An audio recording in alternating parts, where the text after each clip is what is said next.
तो गाइज एक बहुत ही अच्छा सा क्वेश्चन उसने पूछा था साइकोमेट्री पे। कहता है there is an air conditioning system that provides a continuous flow of air to a room using a take duct and exit duct. Okay, so intake duct है और एक एग्जिट डक्ट है। It is something like this. ये आपका room है, यहां पे inlet duct है, यहां पे एक एग्जिट डक्ट है। तो इस इनलेट डक्ट के थ्रू जो आपका फ्लो आ रहा है या फिर समहाउ जो भी कंडीशन उसने दी हुई है वो फ्लो आ रहा है।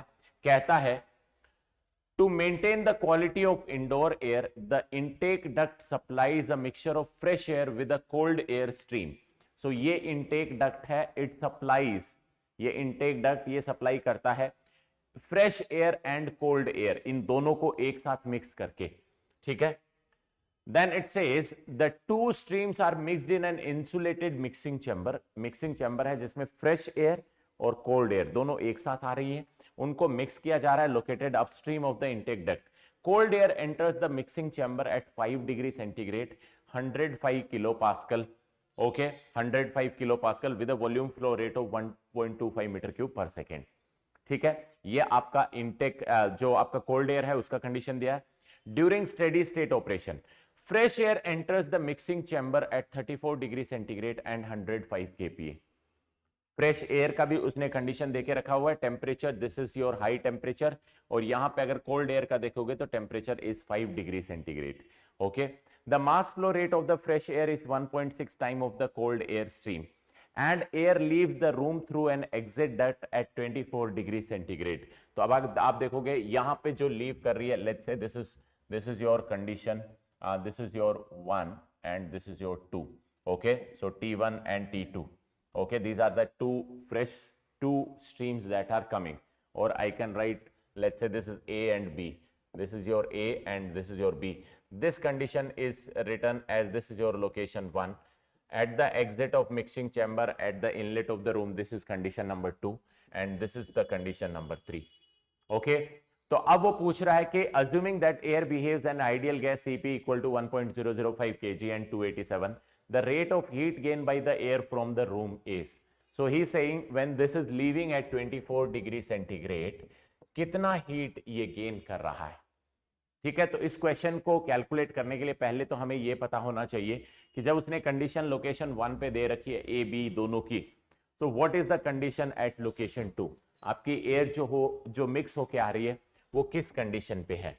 ठीक है, तो उसको कैलकुलेट करने के लिए let's say these are the two streams which are coming.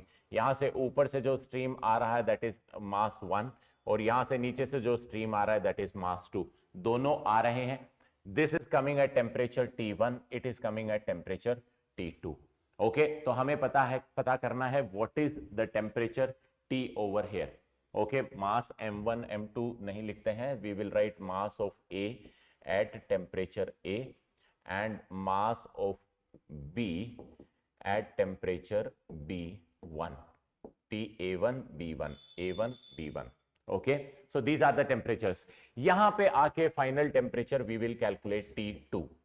Okay, that is the mixing temperature. तो अब सबसे पहले हमें पता करना है what is mass A1, कितना आपका cold air आ रहा है। So mass of A1 can be written as P1 V1 divided by RT1. Okay, so pressure जो उसने देके रखा है, he is saying the pressure is 105 kPa. Okay, it is coming at 5 degree centigrade and 105 kPa and the volume flow rate is 1.25. Okay, so I can write this is equal to 105 multiplied by 10 raised to power 3 multiplied by 1.25 meter cube divided by 287 multiplied by 5 degree centigrade, that is 278 Kelvin. Okay, so I can calculate what is the mass flow rate that is coming. So when we calculate the mass flow rate, this mass flow rate will come out to be,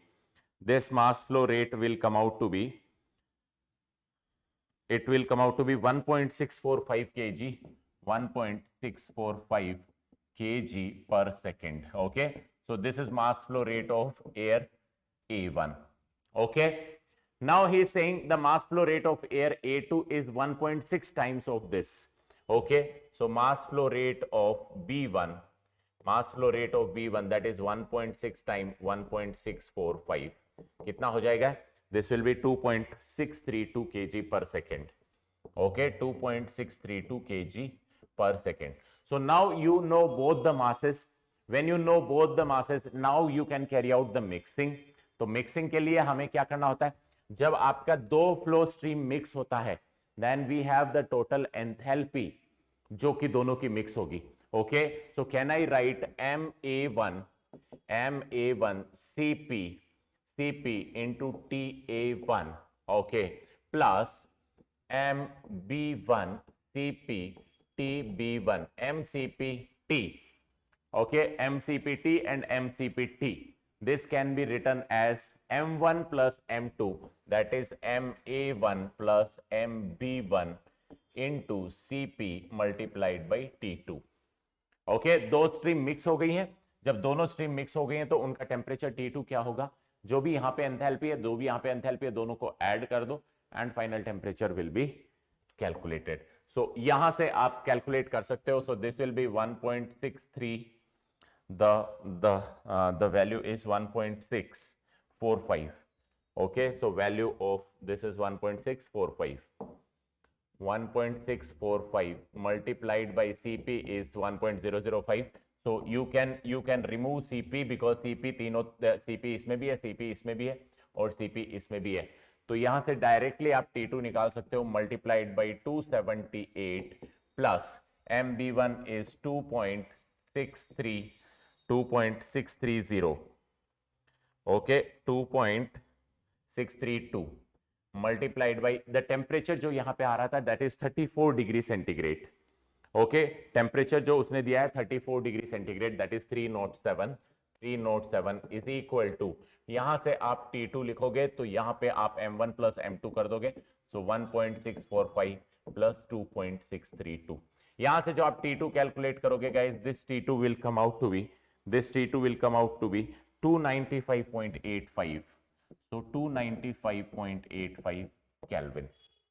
Okay, so now I know that कि मेरा जो chamber है, मेरा जो room है, उसके अंदर जो एंटर हो रहा है air, this air is entering at 295.85 Kelvin, और जो बाहर निकल रहा है that is at 24 degree centigrade.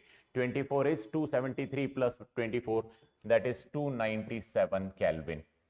ठीक है, अब वो पूछ रहा है कि what is the amount of heat that is gained in this room. So जो अमाउंट ऑफ हीट है, let's say that amount of heat is Q dot, okay, per second. So आपका मास फ्लो रेट जो यहां से आ रहा है that is 1.6 plus 1.645 plus 2.632. Okay, that is the mass flow rate that is coming. तो ये दोनों मास फ्लो रेट जब आ रहा है तो आपका हीट गेन हो रहा है कुछ, and it is living at the exit. So can I right Q dot will be nothing but H2 minus H1. okay, H2 minus H1. H2 can be written as MCP delta T. So that is equal to 1.645 plus 2.632. okay, इतना तो मास है, multiplied by T2 minus T1. So I can write M dot into H2 minus H1. If I am writing small h, that means enthalpy per kg multiplied by mass flow rate, this becomes the total enthalpy. Okay, so 1.645 plus 2.632 multiplied by CP, that is 1.005 multiplied by temperature T2, that is 297 minus T1, that is 295.85. okay, ये आपका answer आ जाएगा. तो यहां से आप calculate कर सकते हो Q. जब आप इसको कैलकुलेट करोगे तो Q की वैल्यू जो होगी that will come out to be 4.963 kilowatt. Okay, Q dot will come out to be 4.963. Is it clear? I hope सब लोगों का यही आया होगा. बहुत आसान क्वेश्चन था. द ओनली थिंग इज आपको सोचना था कि कैसे कैलकुलेट करना है. सो टेम्परेचर्स जैसे ही आपने कैलकुलेट कर लिए, आप आराम से कैलकुलेट कर सकते हो what will be the heat gained. Okay, so round off to 2 decimal places. So this will become 4.93, 4.96 kilowatt. Is it clear? Okay, answer will be 4.96। यहां पे बस आपको ये ध्यान में रखना है कि जब यहां से एंटर कर रहा है, this is entering at 2 different temperatures. वो बोल रहा है कोल्ड एयर जो है that is at 5 degree, cold air is at 5 degree centigrade. Okay, yes, cold air is at 5 degree centigrade and जो फ्रेश एयर है वो 34 डिग्री सेंटीग्रेड पे। तो दोनों मतलब देखा जाए तो एयर जो रूम है, रूम के अंदर एसी लगा हुआ है, ठीक है। 5 डिग्री सेंटीग्रेड पे कहीं से एयर ठंडी होकर आ रही है, यहां से बाहर से गर्म आ रही है, दोनों को एक साथ मिक्स किया जा रहा है। तो यहां पे टेम्परेचर जो आ रहा है that is 295, that is 32 degree 22.95 degree centigrade यहां पे आ रहा है और बाहर निकल रहा है 24 पे। So there is a small temperature drop, temperature increase, जिसकी वजह से आपका हीट ऐड हो रहा है। Is it clear? Okay, very good.